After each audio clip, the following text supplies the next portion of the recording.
This is a piece by a guy named Larry Taunton. Larry who? Never heard of her.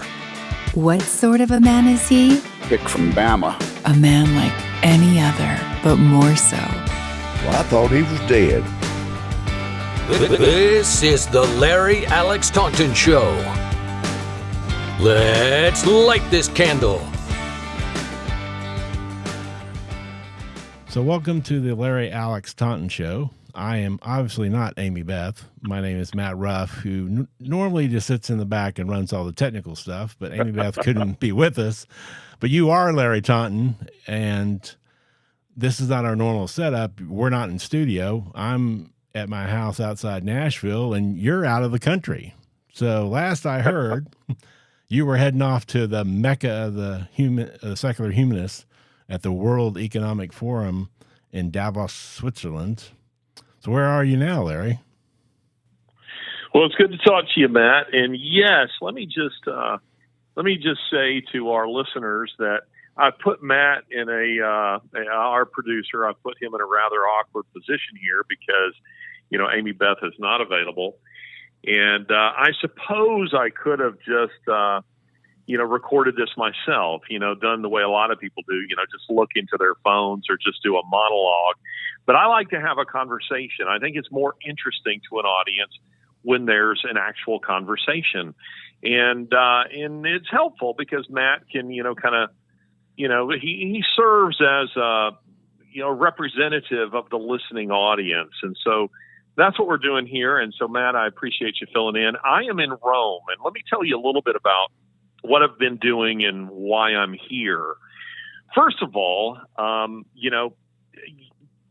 Americans need to understand that Europe, by North American standards, is quite compact. So it's pretty easy to get from one place to another in Europe once you're here. And so I decided I was going to have to be here for a while. And if I was going to have to be here, I was going to choose a place that's more southerly, thus a little warmer. The easy international airport to get in and out of, which I have here. Place that's inspiring in terms of my writing, in terms of history, philosophy, and where I enjoy the people and I enjoy the food, and it's not insanely expensive. So that's why I am in Rome, Italy. It's just a couple-hour flight to Warsaw, where I was. Maybe about 5 hours worth of train travel to get to Davos. You can't really fly there.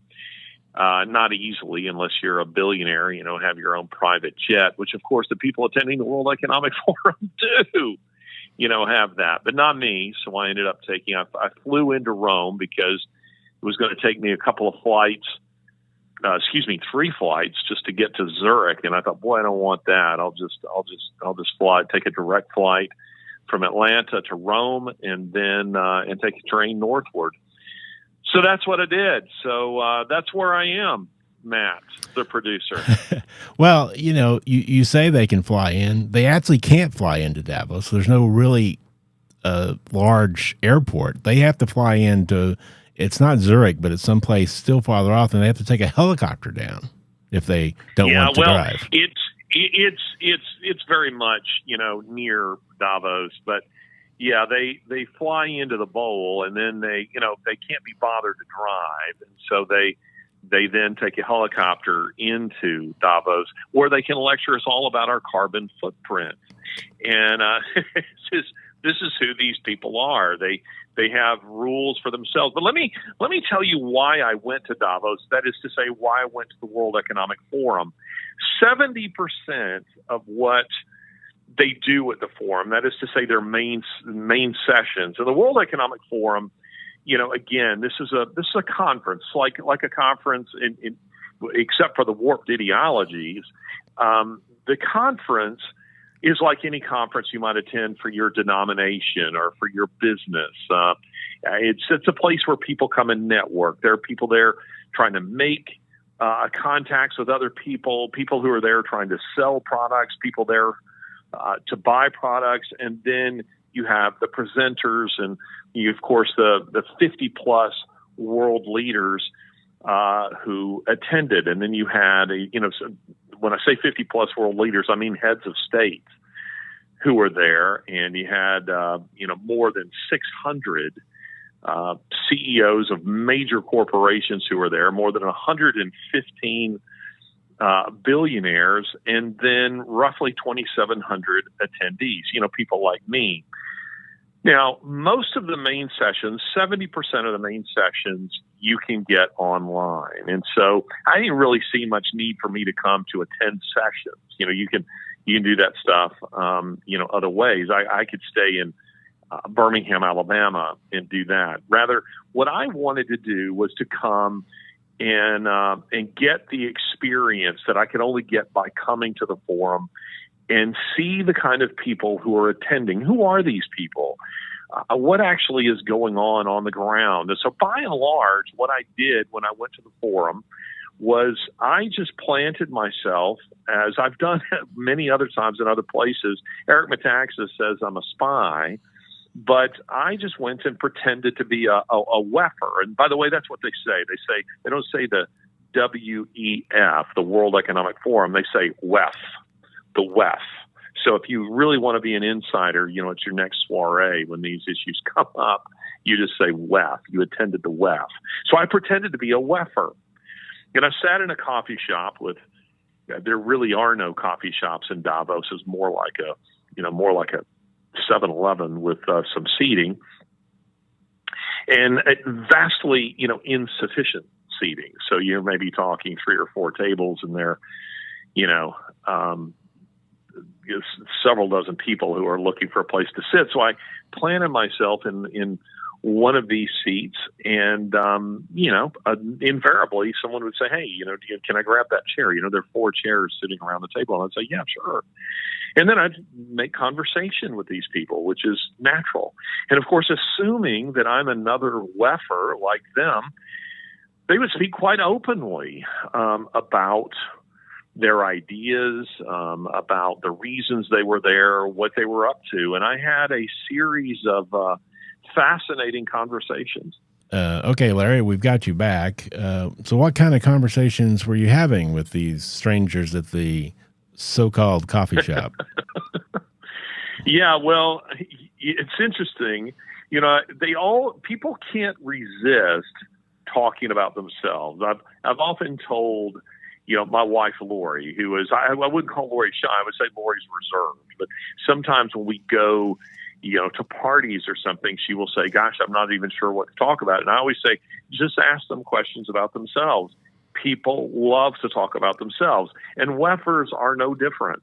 And so I just simply asked questions. And of course, they're all dying to let you know how important they are.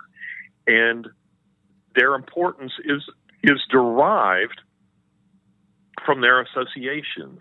They want to let you know, "Hey, I'm a translator for this president," or "I'm a bodyguard for this prime minister," or "I am an advisor for this CEO," this kind of thing. And of course, what you're watching is, these what do I want to call them? These motorcades of, the big Mercedes and BMWs. I don't mean the little bitty ones. I mean the really, really expensive ones that are going, that are crowding into Davos. Davos is small. Davos has a population of, I don't know, I think maybe a little more than 10,000 people. It's a ski town. It's a ski town like you'd find throughout the Pyrenees, throughout the Alps. Yeah, in Colorado, yes, and it's that's what it is. It's a ski town, but this is where the World Economic Forum is based, and so it really is a strain on the the resources, the what do I want to say, the structures of that town, insofar as it really isn't meant to handle a crowd like this. There's insufficient parking, hotel space, and so on. And speaking of the hotel space, see, a hotel room, those few hotel rooms that were available, and when I say there were just a few, I mean we're talking like Motel 6 quality at best, and yet it was still about $3,500 to $5,500 per night. Ouch. To stay there. So we're not talking about staying at a nice place where you're like a resort and you're getting all the perks. No, it was because they knew they could do that. They could charge people that, and they knew that somebody's desperate enough would pay for it. So I ended up staying about an hour away. Taxi service, it costs you easily $500 one way for a taxi. Switzerland's expensive, so a burger is maybe $13 to $15 just a cheeseburger. So Switzerland is a very expensive place, but I thought that I need to be here. And the conversation I was having, Matt, were fascinating. They were incredibly insightful. For instance, I'm sitting and talking to a guy who, I said, hey, just let me play devil's advocate. Do you buy into all of the WEF, ideology? And he said, well, like what? And I said, well, for instance, like the need to reduce the global population from 8 billion to less than 2. And he kind of gets a little bit of this smug look on his face, like he's about to explain to a child why the global population is straining the planet. And so he begins to explain to me, all in very nice terms, by the way, why we have exceeded the Earth's so-called carrying capacity. Of course, what none of them really want to tell you is how they plan to reduce the population. So it's like you're listening to someone explaining to you somewhat patronizingly, why Jews are a problem and we need to get rid of them. This is what the conversations are like, and it's all about saving the planet. It's not about ending world hunger. The way I would make a simple distinction between the way World Economic Forum types and you quite rightly began this interview by saying, this is kind of the heart of secular humanism. It is. These people are atheistic to their core. This is kind of post conversation about whether or not God exists. These are people just kind of assume he doesn't. And these people and normal people, when they look at a problem like, say, world hunger, normal people would say, you know what? We need to feed these people. We need to be more efficient at food, at growing food and distributing it. We need to help these people in their circumstances to improve their circumstances so they can feed themselves. The globalists look at it and say, you know what? We need fewer people. So these are people who have a level of moral degeneracy in terms of their thinking that's quite astonishing, the way they're processing these questions. And so, we're talking about individuals like Bill Gates didn't attend this year, but an individual like a Bill Gates who figures that by virtue of the fact that he's a billionaire, he has a right to declare on immunology. He's not an immunologist.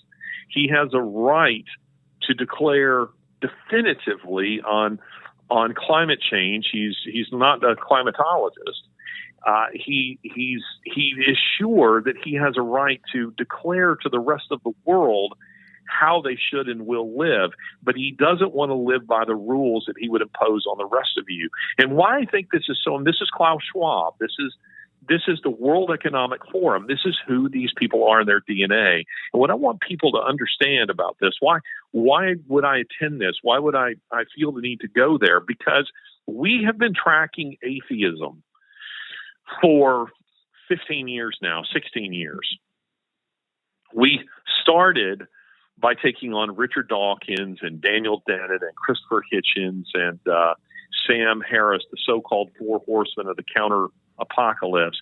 We started taking on those guys in 06, 07, and we felt the need to do so because at that time, much of the stuff we're seeing finding its way into policy was then at high-level academic discussions, the kind of stuff that people would say to us, Larry, why are you bothering with this? He's just a bunch of pointy-headed intellectuals. Who cares what they think?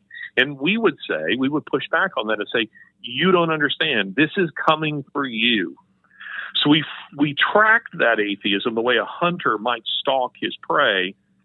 We tracked it from high-level academic discussions through Hollywood into public schools, into, just ordinary, collegiate curriculums until now we are seeing it in global policy and government initiatives. We're seeing it in a very, very big way. It's what's driving Planned Parenthood, the push for kind of a global Planned Parenthood. It's what we're seeing driving, the vaccine mandates and so on. This ideology sits behind all of that. And then we don't have sufficient time to break all that down in this interview, but perhaps we'll do it on a later show. So when you're talking to these people, do they ever ask you what you do?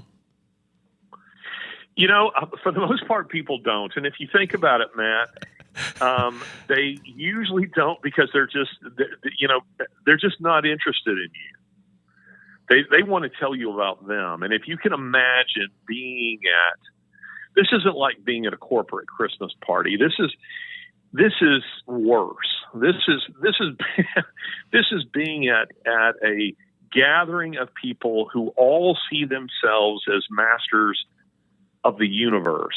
They're quite certain they're better than the average man, the little people of the world. And yet most of them recognize that they're not famous. So they want to tell you what famous person they're attached to, because they all are in some way or another, or why they are there as an attendee. And I have to point this out. One of the really disturbing things that I saw when I was at the WEF that you can't get from being online. So again, much of the news coverage was focusing on what was being said in the big presentations.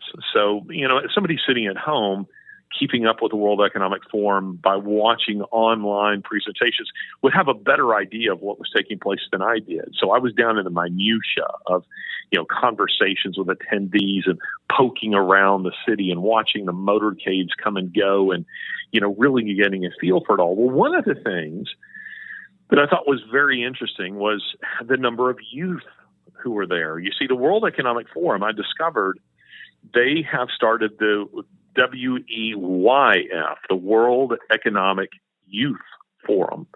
So you see all these young people walking around, with their WEF swag. I saw some, wearing hats that said, silly things like global citizen. Now that would be laughable. If I were to see that out on the street in Birmingham, Alabama, I would have a hard time, maintaining a straight face. But here, or rather there in Davos at the World Economic Forum, you realize that this is the propaganda they're selling all of these kids. You see, what they're doing is they're preying on their youthful idealism. The people I would sit around and talk with at the coffee shop or elsewhere who are older, they don't buy into that nonsense. They don't think that. They're not carrying the swag. They're not wearing the global citizen hat. But the kids are. And it's because the kids are idealistic. They buy into all of this. And see, what they don't realize is that their masters, that is the people who are engineering all of this at a higher level with the WEF, they're making cynical use of young people the way revolutionaries of this type have throughout time. It's what Marx would do. It's what Mao would do. It's what Stalin would do. It's what Hitler would do, where you turn young people into the vanguard of your movement. They're the shock troops. They're the ones they're the ones who fill the ranks of Antifa and Black Lives Matter. You see, they're the ones who have been sold the idea that they're making a better world, when of course they're not. And some may be listening and going, well, why do you think it's laughable to wear a hat that says global citizen? Because I've been all over the world, and that kind of nonsense flies nowhere other than some Western liberal university, some leftist university. You try wearing that in Africa, they'll chuckle as they hang you up by your toes. I mean, a global citizen. I mean, who do you think you are? What does this mean? But this is what the WEF is. This is what they do. So by me showing up and being there, I was able to see what was actually taking place. That I'm going, ooh, whoa! This is not something that that I was getting on TV. This is not something I'm getting on, in news reports. This is not, which again, focus on the bigger sessions. Also, there are a bunch of lesser sessions, breakout sessions. And one of my more interesting conversations was with a young AI developer, artificial intelligence developer, who was there as a presenter. And he was telling me what their goals are with artificial intelligence. And again, we won't break all that down in this interview, but let me say that it's terrifying, the stuff that they have in mind for artificial intelligence. I'll leave you with this on that score. He said to me, in 3 to 5 years, artificial intelligence will be completely out of control. He says 90% of the internet will be artificial intelligence, and you won't be able to tell the difference. You won't know whether or not you're communicating with a real human being or whether or not you're communicating with a bot. That's where it's going. And if you want to call it the automation of police forces, of armies, that we're moving towards, just as drones have been used, in warfare for, a few decades now, we're moving that to ground level, where real human beings won't be on the front. It'll be fought out, by some guy sitting in a chair in D.C. or Flagstaff, Arizona, or in Beijing or in Moscow. That's where this is going. And this AI developer, said to me, when again he started out with all of the WEF, nonsense, how wonderful it was to see the interconnectedness of things, the growth of a global community, And I said, hey, just again, same thing. I said, let me just play devil's advocate. How do you know that these world leaders, this organization that you're supplying, which he told me was, with artificial intelligence, with AI, how do you know they won't misuse it? And he kind of leaned in, looked around, and said, they already are. They already are. And then he went on to explain how they're doing it. And he says, there's no brakes on this stuff. And he says, and it's terrifying because I'm watching the development of, these are my words, not his. I don't remember what he called it, but I'll just call it a warrior robot. He said, I'm watching them develop a warrior robot that is designed to hunt human beings. And I said, what do you mean it hunts human beings? He said, what I mean is it's programmed, it knows whether or not it's a dog that's moving or a cat that's moving or a bird that's flying. It is taught to track human beings. And he says, well, let me tell you, when this thing hunts you, it kills. It never misses, ever. Well, he's saying this is just the tip of the proverbial iceberg, that what's coming is infinitely worse than this, or what he was really hinting at in this conversation. But again, these are the kinds of conversations that are taking place. I don't think he says half of this on stage. This is what he's telling me, off stage, and over coffee where no one else is listening. So this is what the World Economic Forum is, and this is why I decided to attend. And then from there, I went to Ukraine, but I went to Poland to take a gander at the Ukrainian war refugee situation. But we can discuss that another time. Okay, I do have one follow-up question. All right, okay, you've got heads of states there, you have their entourage there with them, you have CEOs with their entourages, and you have a whole bunch of media people obviously there. Are there people that just buy a ticket to go to this thing that aren't given a ticket, that are kid tickets, that are, I'm sure, are reduced? Because what's the registration fee for this thing if you were to actually buy a ticket? Well, a registration fee, I saw prices that range from, I think, $26,000 to about $50,000 to attend. So you do have just, regular people. Like I'm talking to a woman who's from Atlanta and, somebody from Massachusetts and so on who are attending this, but they're all drinking the Kool-Aid. They think Jim Jones is wonderful, you see. Oh, that's scary. And those aren't people that and to be clear, I didn't push back hard against anybody because I really didn't want the question, who are you? So I just kind of pretended to be one of them and just simply ask questions. So tell me, who are you? Why are you here? What you doing? Yeah, so you're talking about that. Tell me about it. That's by and large what I did. And I pushed just enough to get some interesting responses, but I wasn't there to debate people about their ideology. I wasn't there to evangelize. That's or really to do apologetics per se. I was there to gather information so that I could, in the end, do both. But I was there to observe, to watch what was taking place, and to have conversations where those conversations were available. And it was fascinating because I ended up having doing a number of interviews. Steve Bannon, for instance, wanted me to do an interview from the WEF, his War Room, his show, which is massively popular, and I had a very interesting conversation with him on this very score because he knows some of these people, and he shares my concern for what the World Economic Forum is and where this is headed. But again, this is something I'm going to be focusing on for quite some time. And in fact, I'm here to write a book on the World Economic Forum, and it gives me quick and easy access to Davos post, conference. So that's the plan. And I really appreciate all the people back home, who listen to this show, who pray for our work, who supply us, to make it possible for me to do the things that I'm doing here. So we very strongly need your support, and hope you'll get behind us and help push me forward and continue this fight. Because I'm telling you, I'm not joking when I say this. I'm not exaggerating.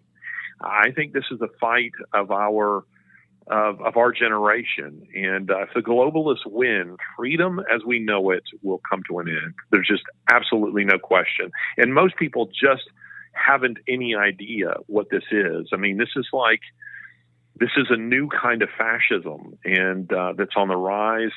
And most people buy into it because it sounds so good. I mean, it's all about, I mean, even the name of the slogan for this year's gathering was something like finding unity in a fragmented world. I mean, it just sounds so do-gooder, doesn't it? Yeah. Sounds so innocuous, so harmless. I assure you, these people are not harmless, though they think they are. And this is part of what makes them that much more dangerous. I mean, I don't think Genghis Khan, really had any illusions about whether or not he's a good person. I think he was quite open about the fact that he was a pretty awful human being. Many of the world's tyrants are.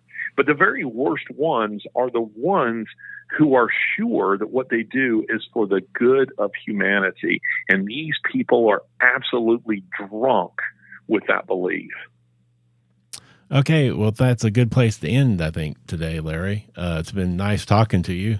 We've texted a little bit back and forth, but obviously you being out of the country, we're not doing shows in Birmingham right now. So it was nice to get everybody updated. Yeah, well, thank you, Matt. And I appreciate you filling in today and giving me someone to bounce these ideas off of and to talk with about this, because I know that's not your comfort zone. But I'm glad we're able to have this conversation, and let's get this out to our folks out there. You take care. Turn out the lights. The party's over. They say that all. Ladies and gentlemen, we are grateful for the standing ovation, but there will be no encore for today's performance. Please exit the building in an orderly fashion. Thank you. Honey, can we leave now?